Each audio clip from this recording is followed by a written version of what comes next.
Namaskar. I'm Kumar Rakesh, and you're watching Global Governance News TV. Today, we're going to discuss the Kashmir file outburst and going to exclusively talk Dr. Viny Kantroo.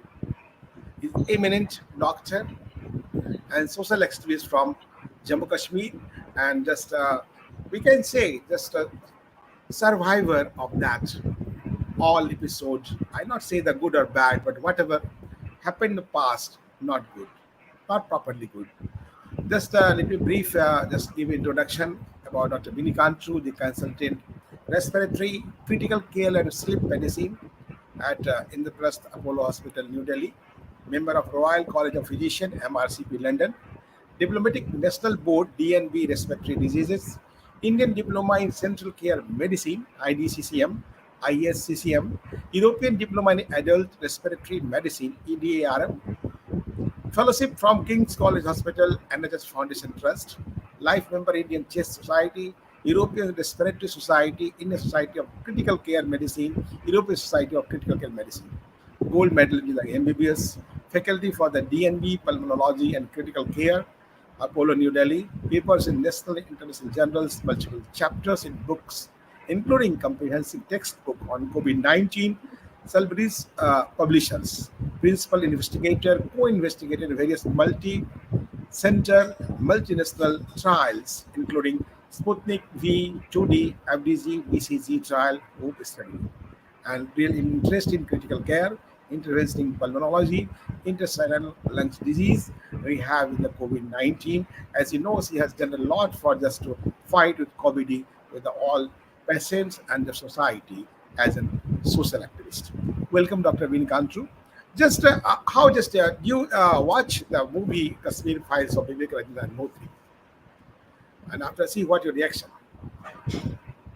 Thank you, Rakesh ji, for calling me on this podium. I am really lucky to come here and share my views regarding the movie, which is the Kashmir Files.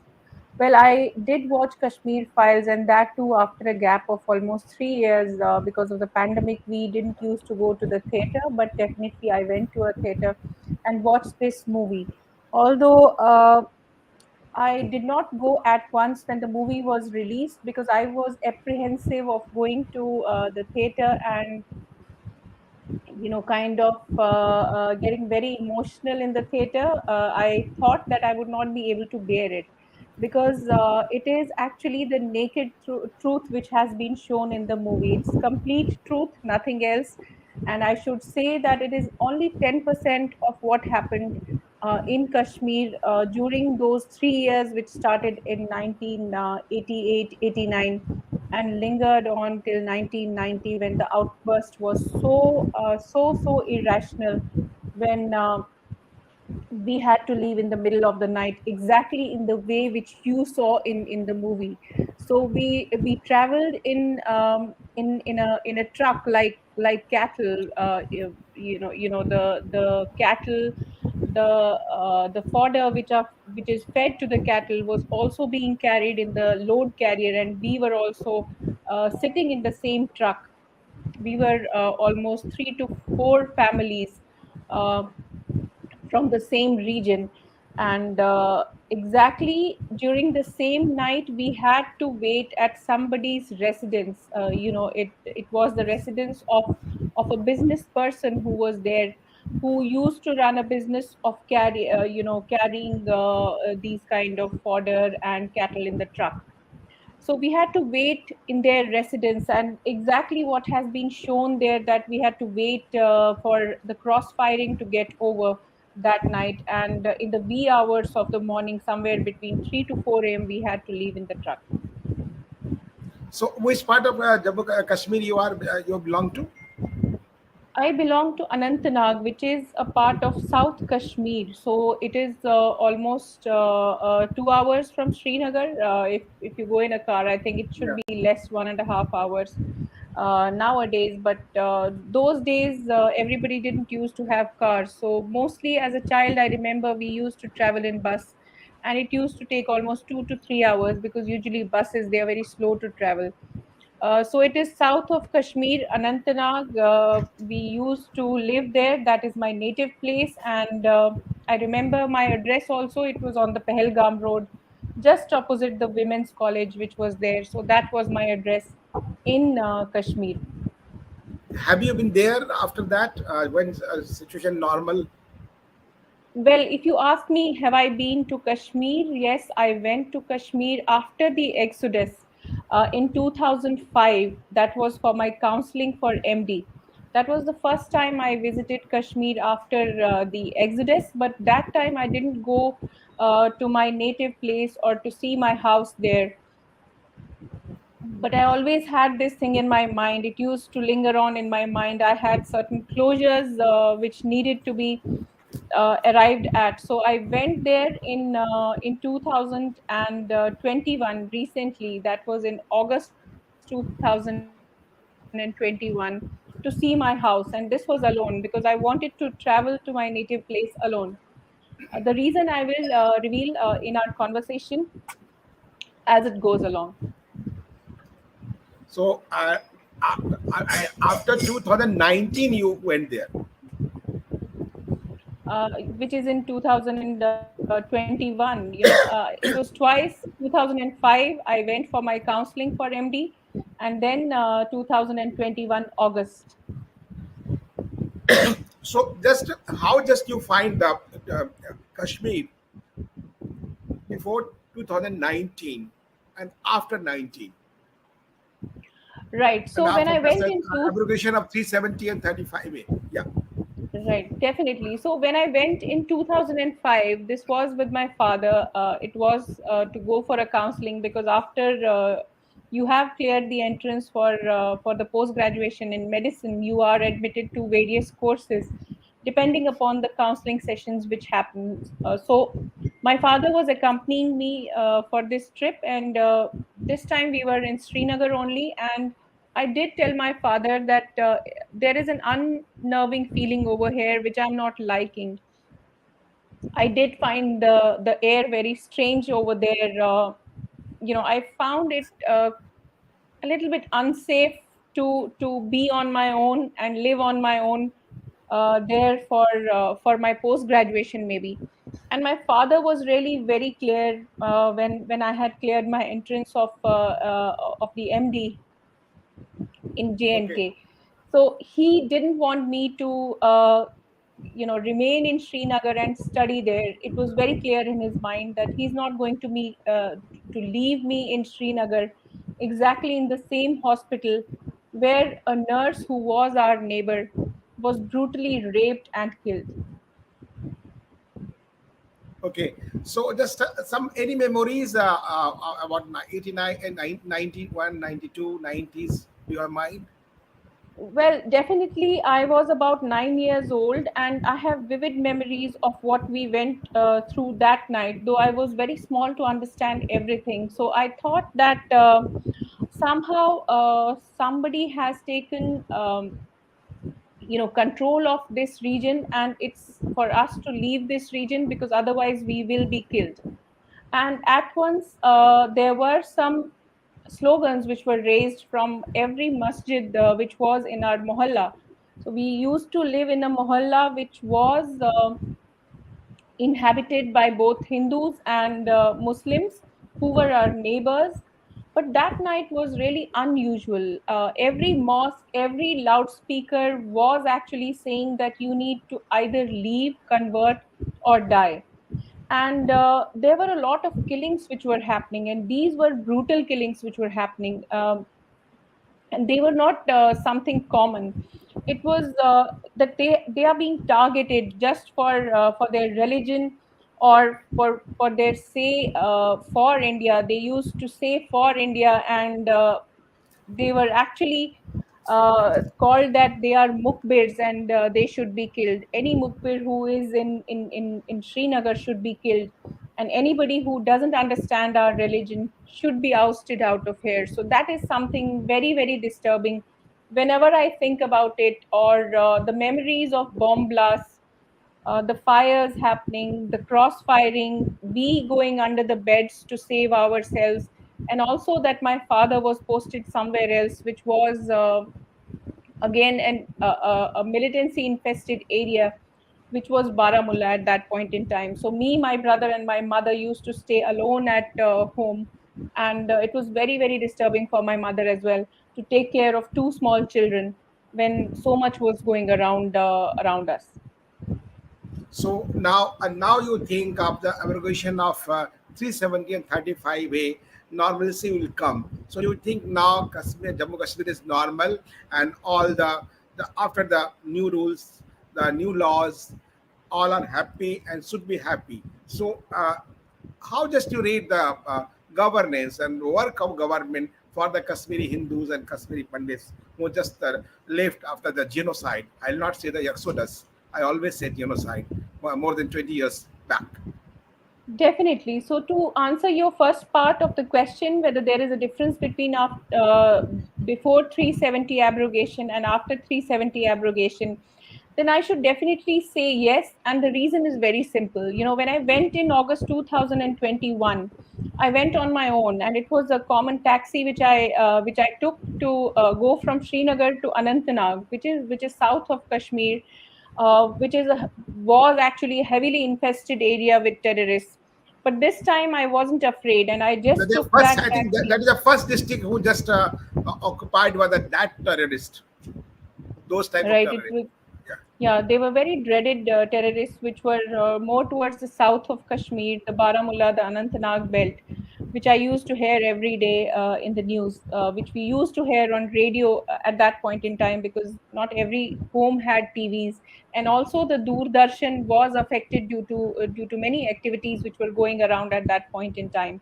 So BBC was very, very famous at that point in time in whole of Kashmir.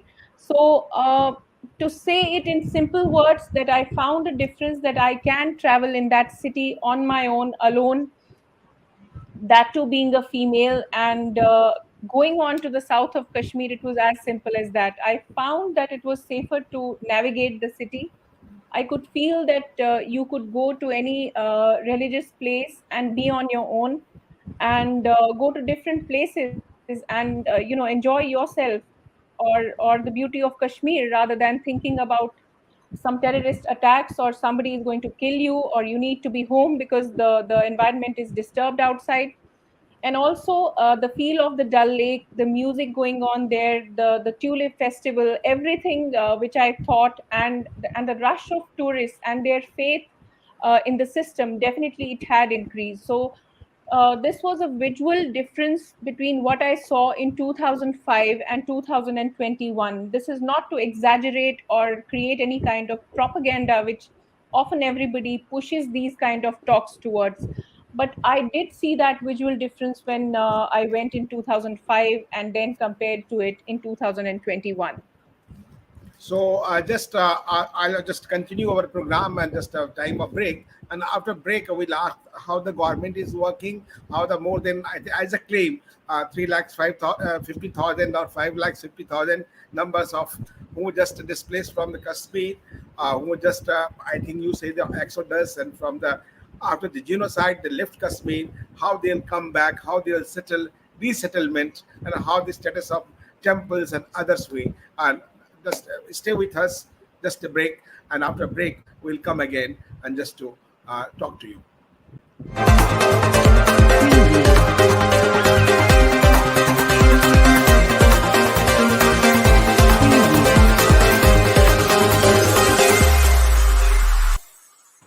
Welcome to break.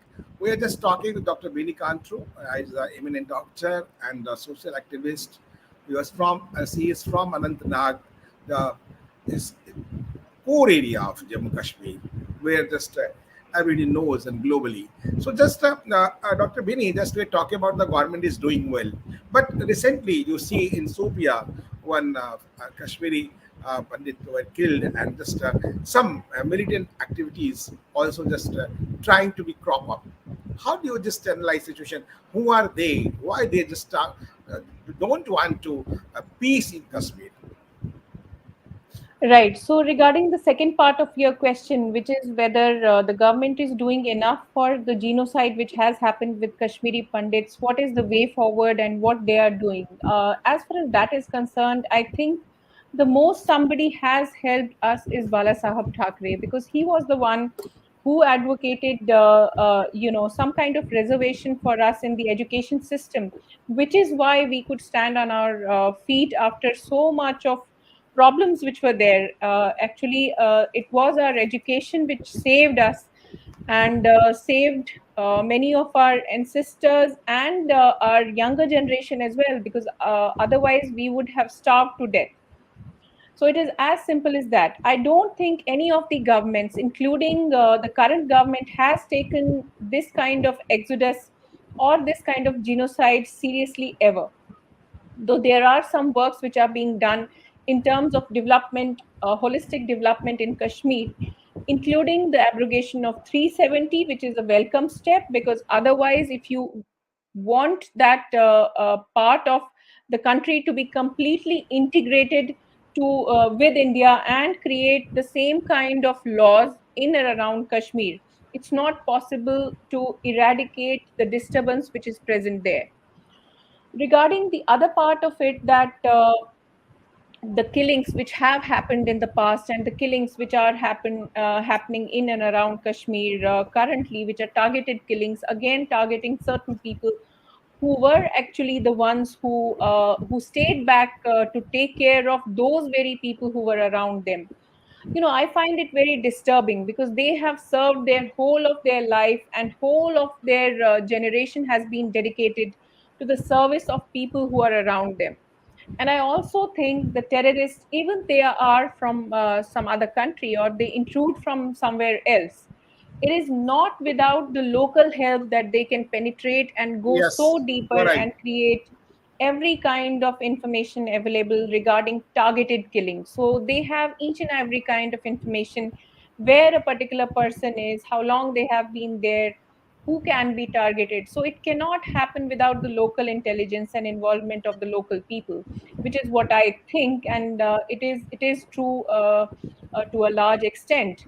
Though there may be pockets where moderate Muslims are against the thing which is happening in Kashmir since 1990, but the number is so meager, and they have never Yeah, spoken against the agreed. ones who are actually creating all the kind of ruckus. And if we see the recent kind of videos which are coming up from Jama Masjid in Kashmir, again, same kind of slogans are being raised. And then they are saying that these are some kind of miscreants which are there over there. The miscreants who are present there are from same community, and they are from the same area, they are from same families. Their families need to understand that they need to instill certain good values in their children. It cannot be that they are living, eating, being educated in a country, and they are singing songs of neighborhood. So it cannot be possible. So just I think you are repeating the same story which have just happened before 90 and during 90, how the neighbors, they become the, I think, enemy in the so many forms. And just we are saying Hindi bhaichara, so bhai ke liye chara, like that. If you think like that, how they are just become like the I think anti-human, and not say the anti-Hindu and anti-India, first anti-human, then it become the anti-India and the anti-Kashmir and the peace of Kashmir. So now the latest one, how the things, the narratives, whatever they're trying to make now, whatever they already tried the narratives for the country and for the government, who are just doing the best for the Kashmiri, apart from the caste, creed, and religion. And now, this time, the Modi government also has been doing for the Kashmiri, for the Jammu Kashmir, citizens of Jammu Kashmir, for the any biasness. But why they are keeping the biasness for the government and for the public and for the people? Well, this is not something strange to understand, because while we were studying there in school, also, I would recite certain kind of incident which used to happen in our school also. So I remember this vividly, because we had a lot of bullying which used to happen in the school. So as children, we have had to bear the brunt of supporting our country, and sometimes wearing our bindi, when my mother or the female folk of my a house used to pass from a street which was usually disturbing, or it had the concentration of some other community, they had to remove their bindi and move from that place because they were being bullied that you are a Hindu, you're wearing this bindi on your forehead. Why is it so? You don't need to wear this bindi in this region. We were not actually allowed to practice our religious freedom, which is very very killing. So I have seen this sentiment in the people around there, including children. So if children are replicating something which they have seen in their houses, it means that it is being discussed and instilled in their mind right from their childhood. So we have seen that anti-India sentiment in them right from the childhood, which has been shown in the movie as well. When you have seen that while playing a cricket match, uh, they used to have an inclination towards winning of Pakistan and raising anti-India slogans. I'm not saying that certain countrymen could not support any other country or neighborhood, but for that you don't need to sing songs of the other nation, or raise any slogans which are anti-India, or you're being educated here, you're eating here, and so to say, what we call in Hindi, आप उसी थाली में छेद कर रहे हो जिसमें खा रहे हो. So Yeah, this we have seen from quite before, and I think this sentiment is very perennial over there, and I'm not sure whether this sentiment can be taken out from their minds with any amount of subsidy, with any amount of development, with any amount of employment. It's not about employment, it's not about jobs, it's not about development. They have this anti-India sentiment in them. So it is very hard to eradicate unless we have a generation who's raising questions yeah, regarding the loyalty towards your nation. So that has to be a revolution which has to be created amongst them and propagated amongst them, that you are Indian and you need to think Indian when you have been eating for eating, living, educating, doing everything in India for the past 60 or 70 years. I mean, yeah. you have to be That's the loyal point. to your country. So it's very difficult for everybody to understand that there was an interview by Ms. Barkha that which said that there is a discrimination which has happened to them. That is why they're not content with whatever used to happen, because the Hindus were given preference. But I would like to cite the example of my father. So he I wanted think to be a Barkha is not a journalist. Barkha is not a journalist. I don't consider a journalist. He is a totally anti-India, and who are just anti-India. I don't consider even the just a traitors we are. I like person can say. So I'm just giving an example that my father, who scored about 100 marks more than the other person, and at that point in time, the marks which you gained in 12th standard were considered for your entry into MBBS or into the engineering field. So my father was having 100 marks more than the one who was selected for medical seat for MBBS. So that is how I became a doctor. My father, he couldn't become a doctor. So I told my father that I would always keep my maiden name, which is Kantroo, so that people know me by my father's name, that I'm Mr. B.L. Kantroo's daughter. So this was the reason. And this was the level of discrimination which was happening against us. We never raised our voice. We always believed in hard work, in education, and holistic development. We have never been destructive. Even after this much of a genocide, a cultural genocide, uh, a physical genocide, mental genocide, we have suffered everything. But Yeah. beyond that, we are helpful to the whole nation, including the people in Kashmir. So many of my patients are from Kashmir region. So till date, or in my future also, I never discriminate between patients on the basis of their religion.